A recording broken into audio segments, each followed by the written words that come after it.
I was very happy to rejoin the team. I've been in the team in 16 and 17, and then I learned a lot. I developed a lot as a rider, but I had very high personal ambitions, which didn't match 100% with the team ambitions. And I've always stayed in close contact with Mathieu Heijboer. He used to be my coach at that point, and I left the team in a very good way. And when I wanted to become a domestic in a Grand Tour team, it was quite a natural evolution that I came back to this team. When I talked to Mathieu about it, he was like all in for it, and I made it happen actually straight away. By the Tour de France, I can say I was 100% integrated in the team, and it's so much fun. I felt so much at home also, and I think that's extremely important to ride at the highest level. And then also the Vuelta afterwards we did was for a big part the Tour team that went there, and we won the Vuelta, which was also a very nice experience. I would say my highlight of last year was stage 4 in Rouen, or going to Rouen in the Tour de France, because I would say I knew I was in a very good shape, which is always like it's a team sport, and you have to do it together, but you also individually have to be at the top of your physical capabilities. So I knew I was there, and we've been riding as a team, and as a domestic you go for bottles, or you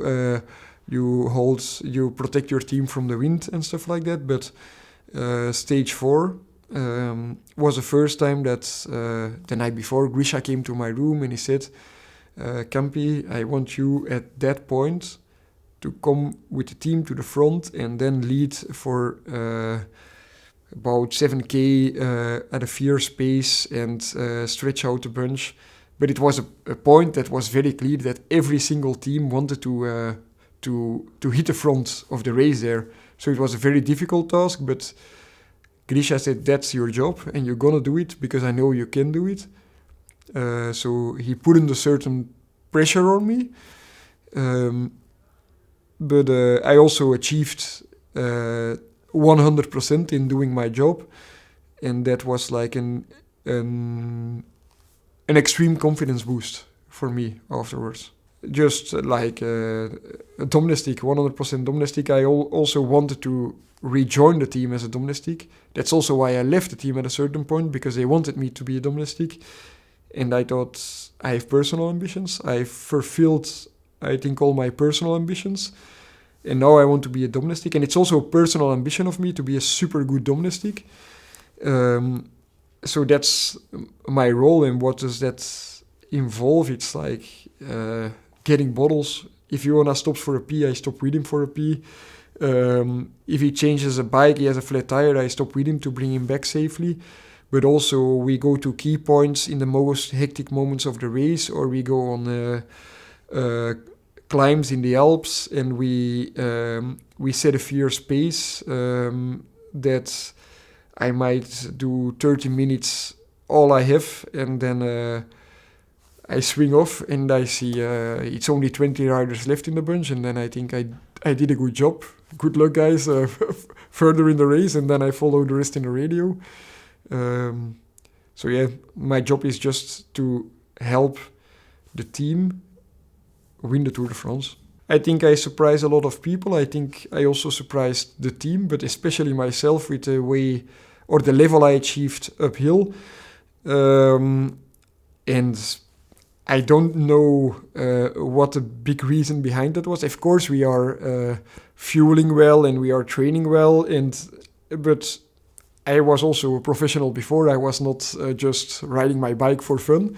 But I think the main thing is that I feel the confidence of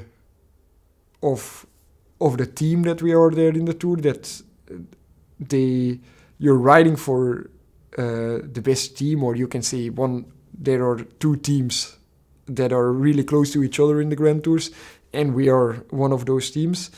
And you have to step up your game to decide the race. And like I told earlier, like when you get a task in the team, in the Tour de France, it's often Grisha that is making the tactical master plans. You only can fulfill those tasks if you physically overachieve. And yeah, for me, it's like, in a way, it's how you approach the pain, how much pain can you accept, and it's of course more easy to accept more pain if you have the right motivation, and then it's, yeah, you wouldn't look at it as pain, but like it's like a rider in the team, Bram Tankink, long time ago, he said to me, the difference between good riders and top riders is that a good rider is afraid of pain, but a top rider, he is welcoming the pain. And I think you come in a certain mood that you're just like, you can handle so much more physical discomfort, and that can bring you to a higher level for sure in uphill riding.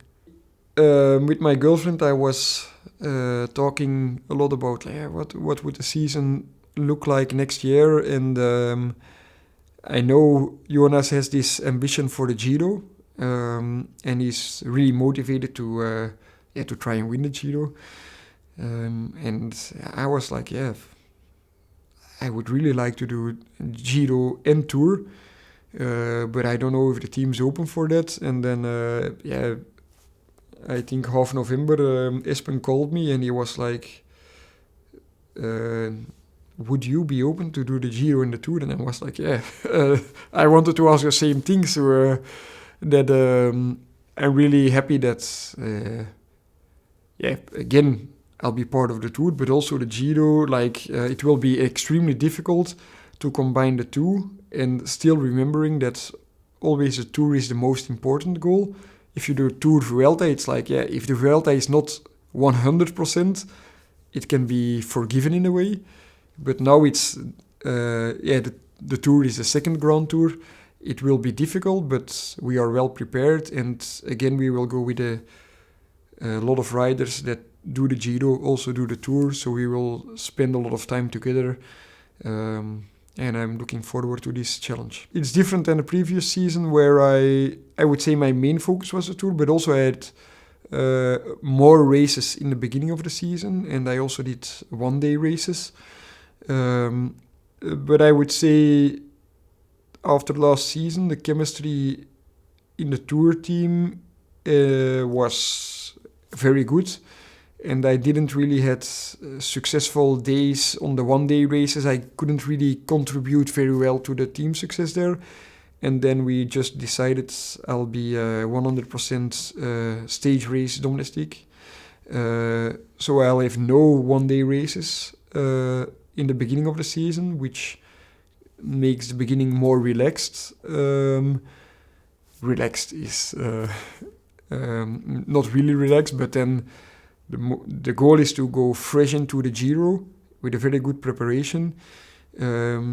I might have some off days where I am really told to save myself, and this will help me to also be fresher in the Tour.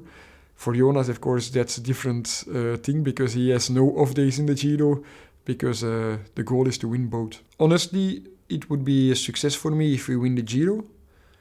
And the Tour, anything that happens in the Tour is a surplus. I think the team wants to hear it's a success when we win the Tour.